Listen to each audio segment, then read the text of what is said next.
Hello বন্ধুরা, তো কার কার ঘরে কি কি বানানো হয়েছে সংক্রান্তিতে বলো তো? এই যে আমার ঘরে খেজুর গুড়ের পায়েস বানানো হয়েছে। গরুর দুধ দিয়ে, এই যে কলকাতা থেকে খেজুর গুড় নিয়ে এসেছিলাম, তো ওগুলো দিয়ে পায়েস বানানো হয়েছে। আর অনেক রকমের পিঠে পুলি হয়েছে, আমার মায়ের বাড়ি থেকেও পিঠে দিয়েছে। তো আমার ঘরে যে দুধ পুলি বানানো হলো, দুধ দিয়ে পুলি বানানো হলো। আর এই যে মালপা, তারপর এই যে পায়েস বাটি বাটি বেড়ে রাখা হয়েছে। আর তো আমার মায়ের বাড়ি থেকেও এসেছে অনেক ধরনের পিঠে, দেখাবো তোমাদেরকে। আর যে চষিও বানানো হয়েছিল, দুধ পুলির মধ্যে চষিগুলো মিশানো হয়ে গেছে। আর তো এই যে দেখো, দুধ পুলি কে কে ভালোবাসো খেতে বলো তো? আর এই যে আমাদের মেইন হলো দই চিড়ে।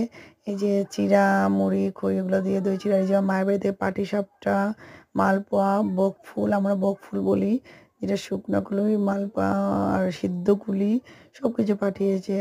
তো অনেক